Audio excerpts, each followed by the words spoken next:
Well, here we are. We're waiting to see who will come. We're waiting, and we're waiting, and we're waiting. As y'all notice, I'm a little sick today. I have this cold, and I think it's a bad cold. So y'all can hear the sickness in my voice. I have a deep voice, but for some reason now it's a little bit more thick. Um, so yeah, that's how I feel today. But I'm here. I am here. So I wanted to bring you guys this book. It's by Dr. Seuss, and it is another good book that I have, and I think it deals with a lot about rhymes. It says the book of ridiculous rhymes. That means ridiculous is crazy. They sound crazy. Um, they put words together that you can not possible think about it. And they kind of sound good. So let's see how this is all about. So we're gonna wait a few more minutes and then see if anybody can join us.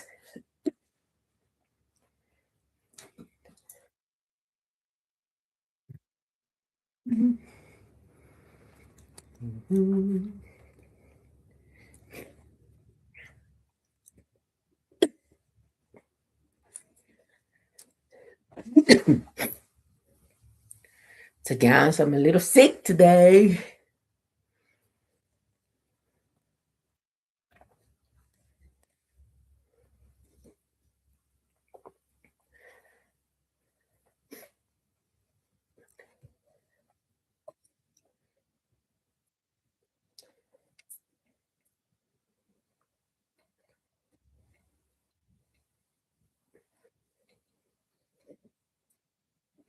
We're just waiting. Okay, it looks like we are here. So let's go ahead and start with Dr. Seuss book that I was mentioning early. And the name of the book is There's a Wocket in My Pocket.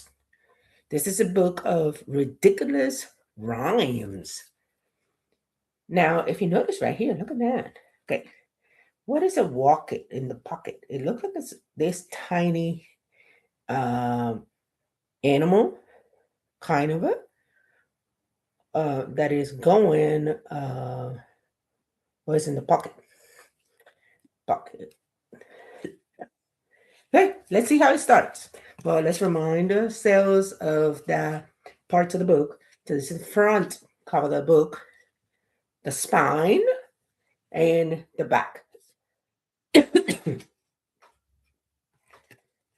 So it starts. Did you ever have the feeling there's a simp in the lamp? A simp in the lamp. And it looks like it's, hold up, right here. You see that? There's like almost like another animal. It looks like it's an animal. There's something under that lamp. Oh, inside the lamp. Just right here. Okay. You see the face right there? So small right there. Look at that. So it looks like it's an animal. A stamp is an animal based on what we see. Or an ink in the sink. Or worse. Oh, no. Or a wasset in the closet. Okay, so this is the sink right there. It looks like there's another animal in there. See? Now, the wasset in the closet, it's right there. A swig. You remember that Monsters Inc? Like there was monsters in the closet. Well, this one is pretty much almost the same. You see that? So it's in the closet. So it's a Wocket in the closet.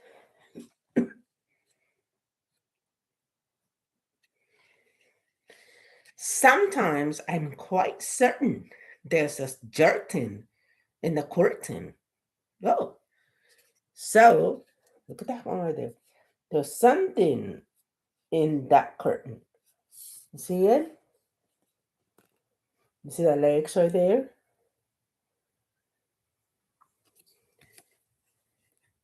And when I hear a talk, I know it's Zuckluck behind the clock. Look at that. You see the claws? I mean the clock, and there's another animal right there. So that tells me that this beings or animals, look animals. So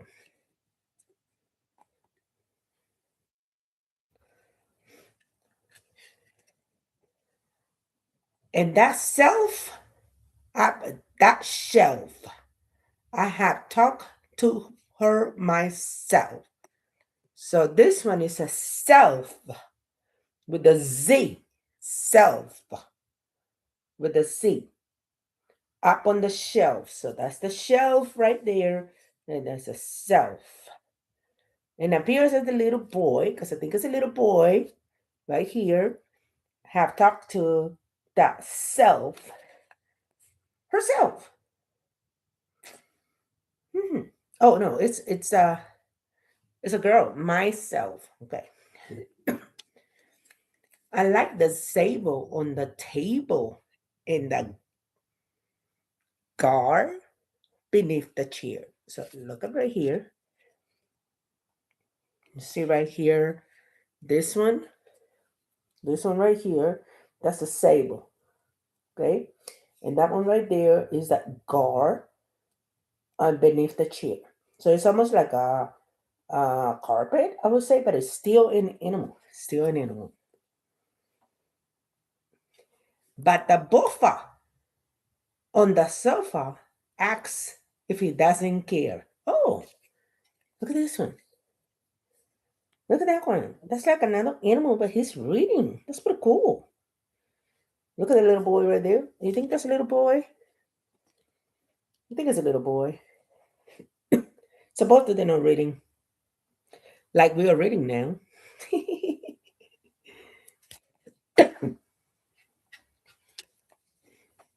I like the gilling in the ceiling and the sour in the shower. Okay, we're gonna do this one first. Okay, that's a gilling in the ceiling. Gilling ceiling. And this is the sour in the shower. Sour in the shower.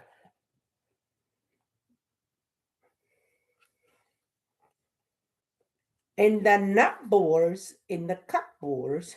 I do like them a lot. Oh, okay, okay. Let's see. Look at that. Look at that. So there are a lot of little animals in there in the cupboard. See it? Look at the little animals. And they're called nut boards in the cupboards. And it appears that he or she likes them a lot. But that new that new brush on my toothbrush, well, some are nice, but he is not. Oh my goodness, look at that. So that toothbrush, it's on top of his toothbrush. Now, would you use something like your toothbrush if there's an animal on top of your toothbrush? You don't know when you brush your teeth? I don't think so. I wouldn't use it. So I can see why he's so upset because that is what he uses to brush his teeth. So definitely that is not nice, Mr. Toothbrush on his toothbrush. Very rude. Let's move on. The jeps on the steps are always fun to have. And so are many, many other friends that I have found. Okay, so this on the Japs. See the Japs right there? Japs. So it's like animals going to like every on the steps. So the steps right there. See, look at that. So it appears that he likes them. That looks pretty cool.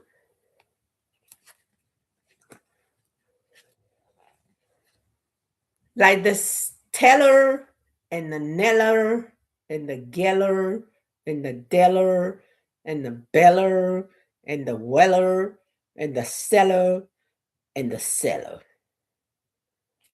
Okay, there's a lot of things going on here. Look at that. Oh, sorry. Right there. Oh, right there. There's so much going on there. Thank you, Mr. Allen. He says that he's loving it and that this is cool. And he says, wow, cool. Thank you. And I think that is, one more final page. It says there's a Jotto in the bottle, whom I do not wish to keep, but the zillow on my pillow always help me fall asleep. Okay, let's see what the Jotto in the bottle is. Look at that. That is a bad Mr. Jotto. It's like it's spitting water. That is mean, rude. But the pillow on my pillow always help me fall asleep. It looks like that is so true. Because look at that, he's falling asleep. I think that Zillow is almost like a pillow. Get it? Zillow pillow? And my friends, this is the last page of the book. Okay. I like this book a lot. It gave us a lot of words that rhyme with other words. Like, for example, you remember the Samp and the Lamp. Okay. Samp, lamp. Uh, the Nink and Sink. You see that? The Nink and Sink. And the other one, the Wasset in the closet. That was pretty cool. Now, I have to think that my favorite one, I think, is this one, the Buffer in the Suffer. Acts as if doesn't care. And I like that one because he's reading books just like us. Just like us, you know? They're reading a book together, they're enjoying it. Even though the little kid looks like, what is that animal doing reading that book? But I don't know. Maybe he's not an animal. I don't know. But he looks like an animal, almost like a monster. Okay. Now, I have read this book. This is a good book. Now, remember, if y'all want new books, go to the library. If y'all want me to read a book that you guys want, let me know. Just write it in the chat, send me an email, and I'll be able to um, get that book so we can read it together. Now, the next thing I want to do is I am going to be talking a conversation. I'm very excited because this movie, I believe, is coming in April. And if you haven't seen the first one, I suggest you to go see the first one. That way you know what's going on in this second one. And this one is the Super Mario Galaxy. Remember the first one? The first one was awesome. We get to see Mario and Luigi. We get to meet the princess, the Donkey Kong. I mean, we got to see a lot. There was a lot of beautiful colors, especially the bridge. It was beautiful, beautiful color. Now, that one is a perfect movie for y'all guys to watch with your family and to enjoy it, especially since the movie is coming out. This one I'm excited. And I don't care what this critics are saying. Now, I am reading from Rotten Tomato. If you want to know what is Rotten Tomato, yes, thank you, Alan. Yes, Mario was a good movie. That is correct. Now, Rotten Tomato. I was going back to Rotten Tomato. It's a company, or well, there's a company. They criticize movies based on a checklist that they have.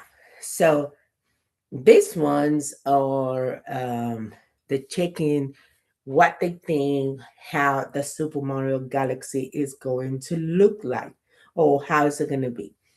So for I'm going to tell you what they thought about the Super Mario, the first one. Okay, so the first one they said that it was going to be 59% Rotten Tomato.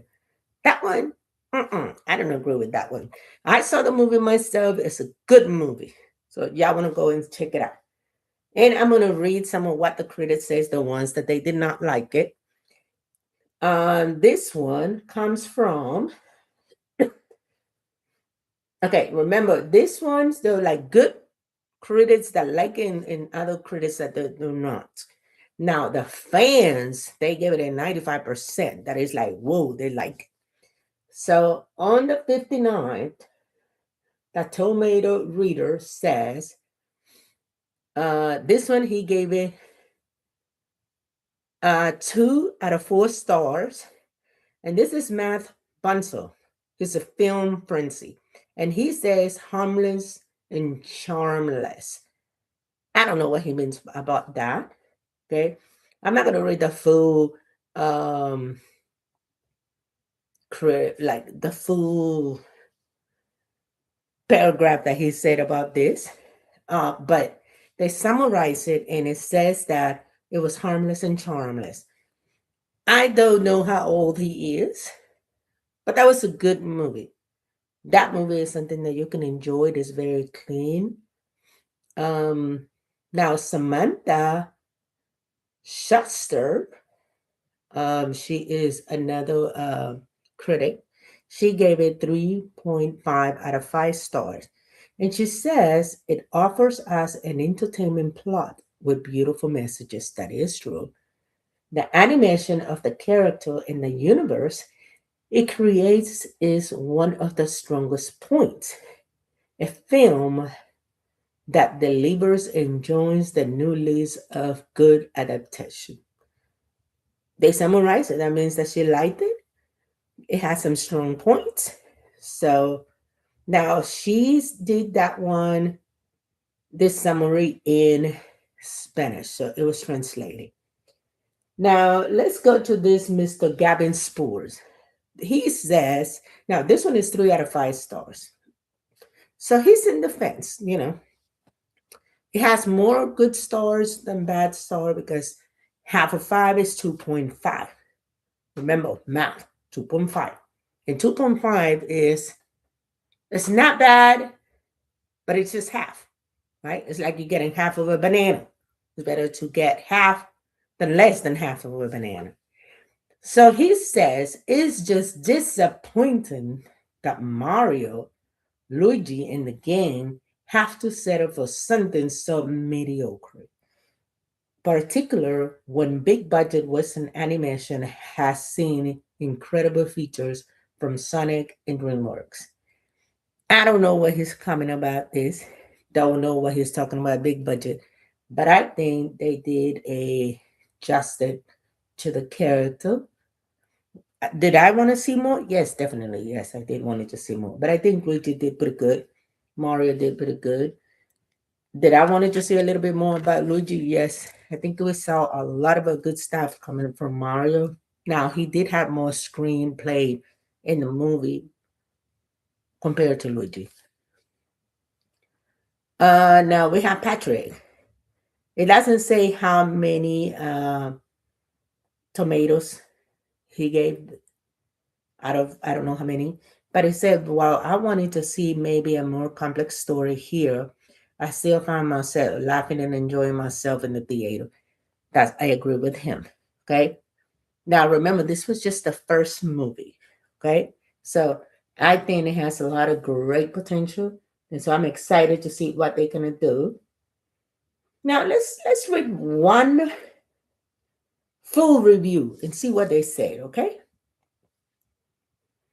One full review. Oh my goodness, this full review is very, very long. So we might need here for like the whole week just to read that one. I'm looking for one that is short, simple, and straight to the point. Like a summary, you know? We don't need to have all those 500 paragraphs. We just need sweet and simple. I'm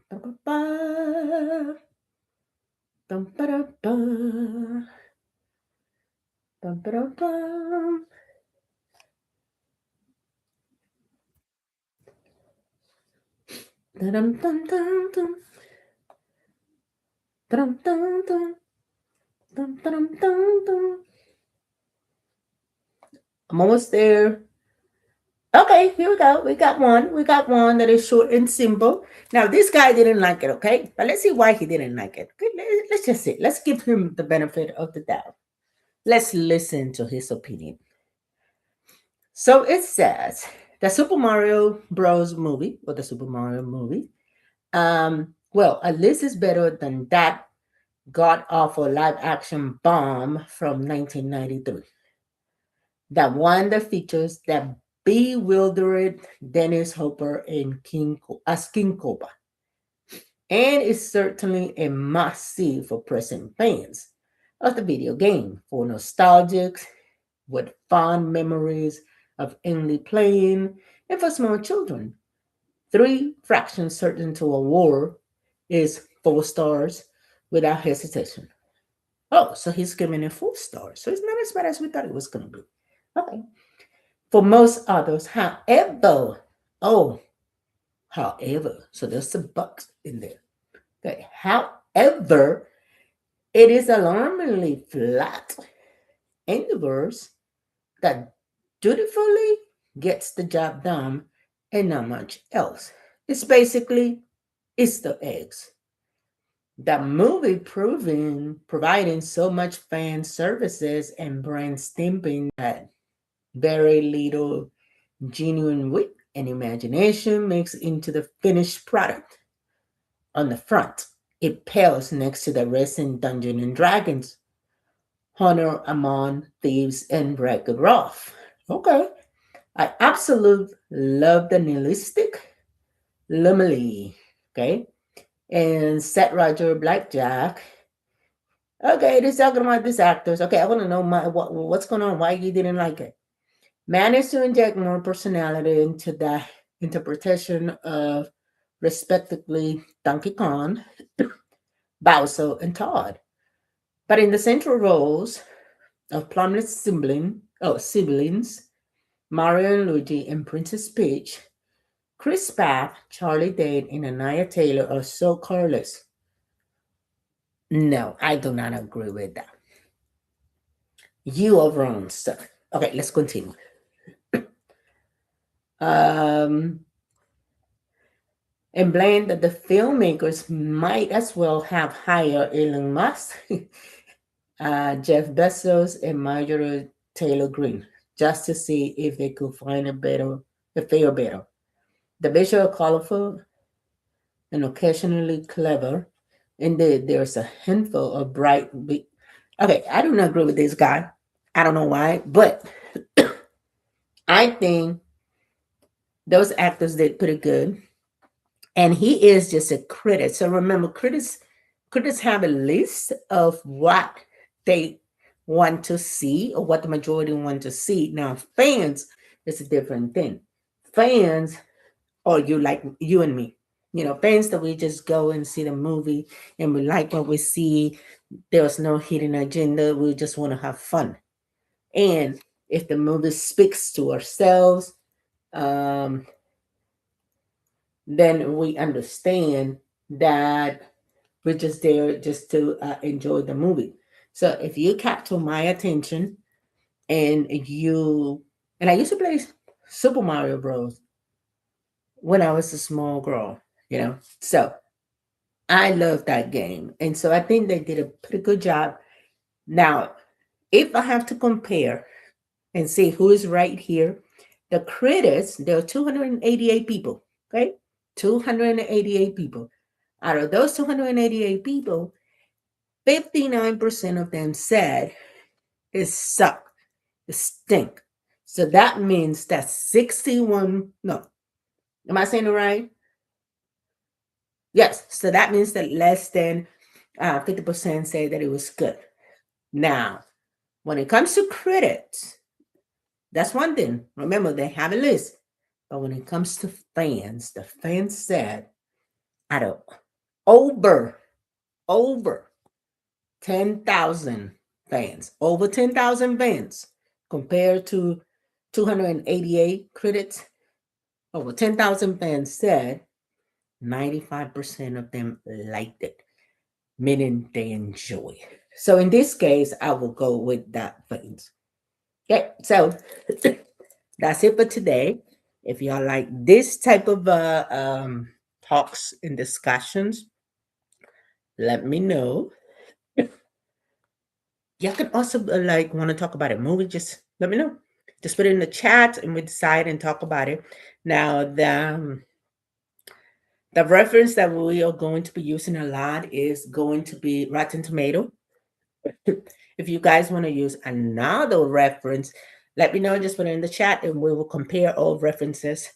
Remember, that's what a good scholar does, compares all references to make sure we have the most updated input. Not only that, but we can cross verify the references. Now, that's all for today. Hopefully, by next week when I see you guys, I feel a little bit much better. Now, I want to talk to you guys about one book that you're gonna see releasing in about maybe about 10 o'clock, and it's about I Love You Forever. Let me see if I have this book. Um, this one. So I'm about to upload it, so go ahead and check it out, okay? This is one of my favorite books, and it's Love You Forever. And it's about a toddler, and he goes through all the stages of growing. So you're gonna see him as a baby, then he's gonna go all the way until he's a grown man. But this is a great book, okay? And also, I found it at the library, so just go and get it from the library, okay? So that's it for today. Peace out. Enjoy it. Have a great, great, great day.